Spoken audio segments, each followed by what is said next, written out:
So I left off part 1 with a mood disorder that's related to depression called bipolar disorder. Bipolar disorder used to be called manic depression, and it includes cycling between depression episodes and manic episodes. And a manic episode, or mania, is a distinct period of abnormally and persistently elevated, expansive, or irritable mood. So the person who's experiencing a manic phase or a manic period is a person who has inflated self-esteem. They have really little need for sleep. They talk excessively. They're very distractible. They have racing thoughts and ideas, and they have excessive involvement in pleasure-seeking activities. So originally, I was going to give you some examples of things that somebody in a manic episode would say. But I thought it would be more interesting if you actually saw him say the things himself. So here you go. Charlie Sheen has got to be on drugs again. Sure. Yeah. Yeah, I am on a drug. It's called Charlie Sheen. It's not available because if you try it once, you will die. Your face will melt off and your children will weep over your exploded body. Too much. So it's just I woke up and decided, I've been kicked around, I've been criticized, I've been like the aw shucks guy with like this bitch in rock star life, and I'm just finally going to completely embrace it, wrap both arms around it, and love it violently, and defend it violently through violent hatred. You're dealing with a Vatican assassin. Sorry. What does that mean, you're wondering? Whatever, it's just a joke. People take everything so literally. How about I tell them I'm a high priest, Vatican assassin warlock. I'm Hitler, you know what I'm saying? Come on, man. And what does that mean? I don't know. Where do these words come from, Charlie? Those words just sound cool together. It comes from my grand wizard master. I don't know, man. Stuff just comes out, and it's entertaining, and it's fun, and it sounds different than all the other garbage people are spewing, You have millions of fans. I have billions of fans. Billions of fans. Sorry. Tell me about the last time you took drugs. Last time I took drugs, I probably took more than anybody could survive, What are we talking about? How much? I don't know, man. I was banging 7-gram rocks and finishing them because that's how I roll. I have one speed. I have one gear. Go. How do you survive that? Because I'm me. Because I'm me. I'm different. I just have a different constitution. I have a different brain. I have a different heart. I have a different, I get tiger blood, man. You're proud of that party moment? Of course. Why wouldn't I be? Drugs? No, Why would you be? Because I expose people to magic. I expose them to something they're never otherwise going to see in their boring, normal lives. So that gives you an example of what an individual is like when they're in that manic phase. In bipolar disorder, the depression phase is the same as with regular depression. Now, regular depression has also been called unipolar depression. Bipolar disorder is much less common than depression, and it appears to be very strongly genetic. There's no sex differences in rates of bipolar disorder, so men and women develop this disorder relatively in equal rates. The most effective treatment so far has been lithium, and lithium is thought to act on the neurotransmitter norepinephrine. Lithium also appears to promote neurogenesis in the hippocampus, both hippocampi, of bipolar patients. One final note, it is possible to have unipolar mania, just like unipolar depression. So there is a cycle between manic episodes and periods of relatively normal mood. Here's an example of functional brain imaging for one person during a manic phase and that same individual during a depressed phase. So in this image, white indicates the greatest brain activity, while blue indicates the lowest. So you can clearly see that during the manic phase, there appears to be hyperactivity in the brain compared to the depressed phase. Next, I'll be talking about anxiety and anxiety disorders. So anxiety is a strongly negative emotion, and it arises in the anticipation of a fearful or threatening stimulus. Now notice I said it arises in the anticipation of the stimulus, the fearful stimulus, because anxiety is not generated from fear of something that's real. And in fact, fear and anxiety are very different. Both of those emotions are very adaptive. They provide useful information that we need to avoid potentially harmful consequences like getting bitten by a snake. So we see a poisonous snake in the middle of a field, and suddenly we feel afraid, knowing it could potentially kill us. And that experience is the experience of fear, because there is an actual threat. You see the snake, and you experience the fear. So the next time we were in that field, near the place where we saw the snake, we'll begin to experience a similar fear a fearful feeling, but it isn't actually fear, because it's stemming from the idea that that snake could be lurking there again. The feeling that you're experiencing in this case is anxiety. Fear is very adaptive because it keeps us safe and out of harm from things that could potentially kill us or hurt us. And anxiety is also adaptive because it reminds us to avoid areas where there are creatures and things that are potentially very harmful to us. Even though anxiety sometimes is an emotion that is uncomfortable to feel, we would be unable to survive without ever experiencing anxiety. When I was choosing a picture of snakes to put on this slide, I was experiencing that anxiety because they're scary and they're something you really do want to avoid. However, excessive, overwhelming, or unrealistic anxiety, such as that experienced by people with anxiety disorders, can be very detrimental. So anxiety disorders are more common than depression. In fact, approximately 30% of the population will experience an anxiety disorder during their lifetime. The National Institute of Mental Health estimates that anxiety disorders affect 40 million Americans each year. So there are several different anxiety disorders, and I won't cover all of them. The most common in the United States are generalized anxiety disorder, and that's where an individual feels extreme anxiety and worry that appears to pervade that person's entire life. And it doesn't seem to relate to any just one particular thing. People with this kind of anxiety disorder feel anxious just getting through the day. Obsessive compulsive disorder is another anxiety disorder, but this disorder includes compulsive thoughts and then rituals that attempt to calm or quell that anxiety that those thoughts create. Unfortunately, those rituals rarely provide any relief from that anxiety, and the cycle of the compulsive thoughts and the ritual behavior continues. Panic disorder is another common anxiety disorder, and it results in an overwhelming sense of crisis that causes the sympathetic nervous system to activate itself into overdrive to the extent that the person feels extreme and paralyzing fear. So this often includes a physical reaction that can even feel like having a heart attack. Panic attacks are one aspect of panic disorder. Panic disorder can be so debilitating that people become afraid to leave their homes because they're afraid that they will experience that overwhelming sense of panic or have a panic attack.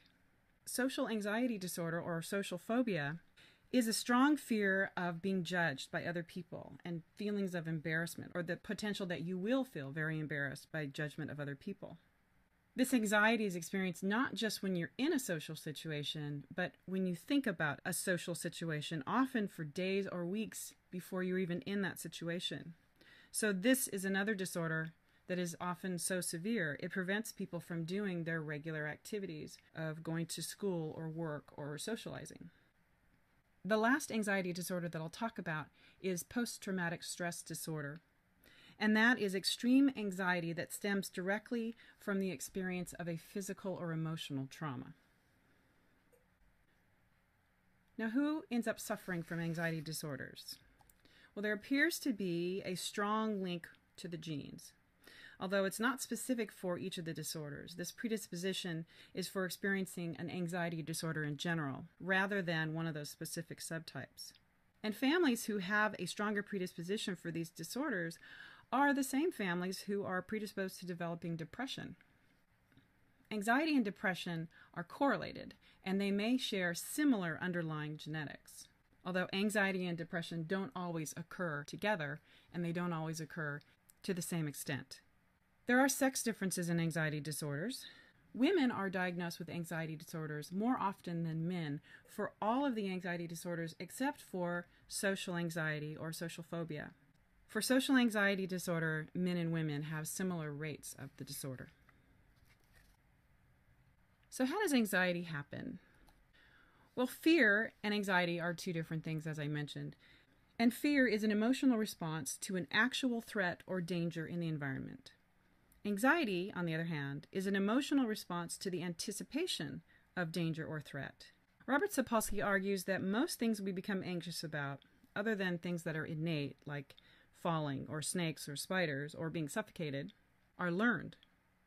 So going to the dentist, for example, includes hearing that awful aversive drilling noise, and sometimes that includes pain if you have to have the drill used on you. There's the smells and the sounds. And so when you're at the dentist, you experience the autonomic arousal of having the drill in your mouth and potentially feeling any pain. And the thoughts of the dentist become paired with that autonomic experience of going to the dentist and sitting in the chair and hearing and experiencing the drill and all of the other nervous system activation that goes along with the dentist visit.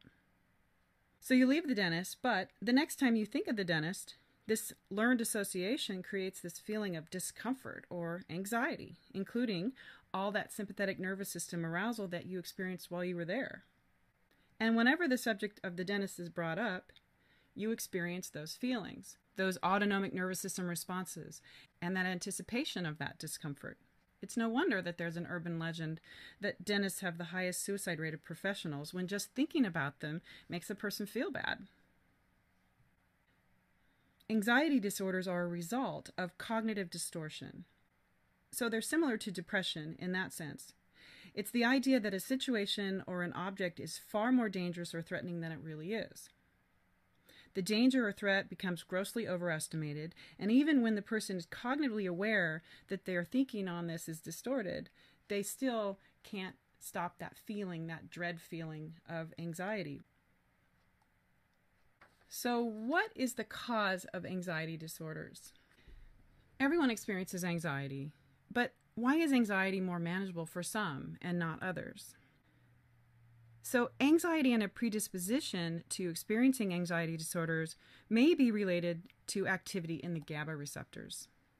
So if you recall, GABA is the most common inhibitory neurotransmitter in the brain, and a class of drugs called benzodiazepines increases the sensitivity of those GABA receptors. Those GABA receptors are all over the brain, in the cortex, also in the hippocampus and the amygdala. Increasing the sensitivity of those receptors then increases the amount of GABA that the brain can use, and as a result, it increases inhibition, which actually reduces the experience of anxiety. That is why these drugs, the benzodiazepines, which include Valium and Xanax, to name a couple, are commonly given to people with anxiety because they have a calming and sedating effect, because they inhibit. This connection between anxiety and GABA receptors has led to the hypothesis that anxiety may be related to a deficit in GABA receptors. Anxiety has also been related to other neurotransmitter levels in the brain. For example, serotonin. There's some evidence that excessively anxious people may have low activity of serotonin synapses. And when people with anxiety disorders are given SSRIs, which increase the amount of serotonin in the synapses, it reduces their anxiety. So there's the hypothesis that low serotonin is what creates anxiety. So more recently, another potential neurotransmitter has been proposed as a factor in developing anxiety disorders. And this one is glutamate. So recent research has investigated glutamate as being a master switch that is important in changing neural connections in the brain. So stress, especially chronic stress, appears to dramatically increase glutamate release in the limbic system, and studies show that large increases of glutamate in the limbic system as a result of stress can deteriorate the limbic system structures. This deterioration can lead to disruptions and faulty communication between limbic system circuits. And also, it's believed that it's the disruptions in the connections and in the circuits of the limbic system that lead to mental illness, such as anxiety disorders. Add this to the evidence that chronic stress is strongly related to anxiety disorders, and it's been suggested that stress may lay the groundwork for anxiety disorders to occur. Having excess glutamate damaging the limbic system and disrupting those circuits may be one of the reasons why anxiety disorders happen. And let's not forget that chronically experienced anxiety also evokes huge amounts of stress on the body. So it becomes a vicious feedback cycle of stress leading to anxiety, which in turn can lead to more stress. Remember, in the HPA axis, anxiety can feed on itself when the sympathetic nervous system arousal feeds back on the amygdala, and the amygdala reacts to that high level of sympathetic nervous system arousal. It may be that when anxiety starts to feed on itself, for people that are predisposed to anxiety disorders, there are disruptions in the connections in place For example, the frontal lobe, which can inhibit sympathetic nervous system response, may be less able to inhibit the stress response or to calm it down. And this is consistent with many studies that indicate that chronic stress predisposes a person for anxiety disorders. It may be that stress-related increases in glutamate do enough damage to create the perfect conditions for an anxiety disorder to happen. And along this line, very recent studies show that drugs that alter glutamate processes can greatly reduce anxiety and the experience of anxiety disorders. So the one anxiety disorder that I'm going to talk a little bit more in detail about is PTSD. And PTSD is unfortunately becoming more and more common and more of a social issue as a result of soldiers returning from war. But it's not only soldiers who are affected. A person can develop PTSD after witnessing an intense or especially traumatic or awful event, including abusive violence and or death, such as sudden death of a close friend, rape, torture, kidnapping. So in PTSD, memories of the horrible events intrude into consciousness and produce those same visceral feelings of arousal, that extreme fear, the trembling, that massive autonomic sympathetic nervous system activation that the original event caused.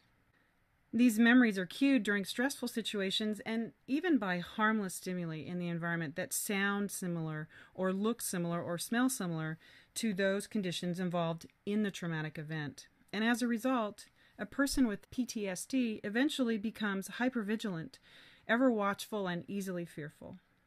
This has also been called shell shock or combat fatigue. It's estimated that at least a third of all veterans suffer from PTSD, and sadly, many never obtain treatment. Other symptoms of PTSD, other than the emotional hypervigilance and overarousal, are memory loss, such as amnesia for some aspects of the traumatic event or the events, flashbacks, and short-term memory loss. There are also physical effects on the brain as well. So the memory deficits that occur with PTSD suggest that the hippocampus is involved in this disorder, and this is what researchers have found. Those with PTSD tend to have a smaller right hippocampus. You can see the hippocampus is outlined in red in these two pictures. The individual who does not have PTSD is on the left, and the individual with PTSD is on the right. Notice the volume is smaller.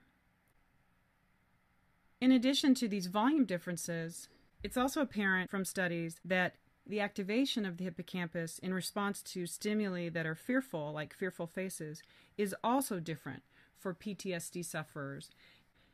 PTSD sufferers show lower activation in the amygdala. So, however, these results are somewhat inconclusive because twin studies have shown that the smaller hippocampal volume for people with PTSD may have actually existed prior to the traumatic experience and prior to the development of PTSD. And so if that's the case, one interpretation could be that a smaller hippocampus will predispose you to getting PTSD if exposed to a traumatic event. So one of the models for the development of PTSD is that it develops as a result of fear conditioning and something that goes awry in fear conditioning. So during the stress response, the amygdala alerts the HPA axis. The hypothalamus signals to the brainstem to activate the sympathetic nervous system. And the sympathetic nervous system then is active. It releases epinephrine and norepinephrine. At the same time, the hypothalamus alerts the pituitary gland to release ACTH, which travels to the adrenal glands, where after a short period of time it starts releasing glucocorticoids, such as cortisol. Now, glucocorticoids do different things in the body that we've talked about during the stress response, but one of the things that they do is they bind with receptors in the hippocampus, and that allows the enhancement of the consolidation of memories with emotion. And in the case of PTSD, this is where the memory consolidation is thought to go wrong. So it's in the binding of the glucocorticoids to receptors in the hippocampus that usually helps us enhance a memory by combining the emotional feedback from the body and the amygdala with the traumatic event that impairment happens. So the fear and the extreme trauma that happened during the event gets somehow attached to all kinds of other stuff related to that event, like the situation or the environment or the sounds or the smells, to the same degree that it is related to the actual traumatic event. Now, this is something called hyperamnesia. Hyperamnesia is an impairment in memory, and it's similar to amnesia, but instead of the inability to remember, the hyperamnesia involved in PTSD is when everything about the event is remembered, even the unimportant things. It's when everything about a traumatic event is remembered and attached with that same fear and extreme terror and trauma that the actual traumatic event elicited.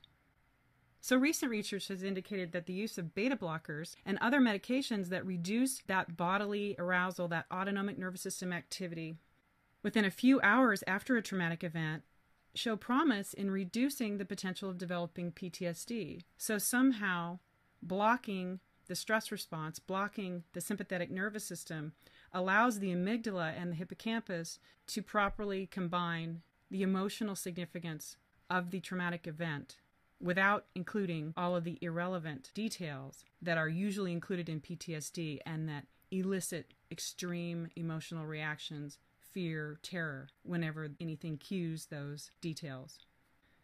So it's thought that one of the reasons for this is because memory is enhanced during consolidation by the state of your body, your autonomic arousal, that feedback that you get. And that feedback, that arousal, is important information that the hippocampus puts into the memory so that we can keep track of that for later if that ever comes up again. The problem in hyperamnesia is that many things that are unrelated but were present during the traumatic event, tend to also be associated with and have that same emotional significance as the traumatic event itself did. So there's this inability to parse out the important aspect of the trauma, the traumatic event itself, with the unimportant details that surrounded the trauma, because the emotional fear and bodily reaction is attached to everything rather than just that one event. And this is thought to be a result of this infusion, this massive infusion of glucocorticoids that happens during the stress response to a really traumatic event. Somehow, the binding of the glucocorticoids with the hippocampus results in memory consolidation that makes it very difficult to identify the correct source of the threat. And what ends up happening is that any cue that reminds the person of that traumatic memory, even if it's something that's very distant or peripheral to the event, evokes that emotional fear and extreme response. And that's the end of this lecture.